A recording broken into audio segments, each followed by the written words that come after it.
2 ಎಕರೆ robusta condition ತೋಟ ಇದೆ. ಹಾಸನಿಂದ 27 kilometres ಆಗುತ್ತೆ.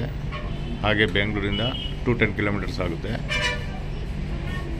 ತುಂಬ ಚೆನ್ನಾಗಿದೆ. ಮತ್ತು tar road property, CC road, attach ಜಾಗ, ಗುಡ್ ಕಂಡೀಷನ್ ಆಗಿರುತ್ತೆ. ರೇಟ್ ಬಂದು 45 ಲ್ಯಾಕ್ಸ್ ಹೇಳ್ತಾರೆ ಎಕರೆ. 2 ಏಕರ್ಸ್ ಇದೆ, 90 ಲ್ಯಾಕ್ಸ್ ಹೇಳ್ತಾರೆ. ನೆಗೋಷಿಯಬಲ್ ಆಗುತ್ತೆ. ಜನರಲ್ ಪ್ರಾಪರ್ಟಿ ಆಗಿರುತ್ತೆ. ಹಾಗೆ ಟೌನಿಗೆ ನಿಯರೆಸ್ಟ್, ಆಲೂರಿಗೆ ನಿಯರೆಸ್ಟ್ ಇದೆ. ಚೆನ್ನಾಗಿದೆ. ವಿಡಿಯೋನ ಲೈಕ್ ಮಾಡಿ ಮತ್ತು ಶೇರ್ ಮಾಡಿ, ಸಬ್ಸ್ಕ್ರೈಬ್ ಮಾಡಿ.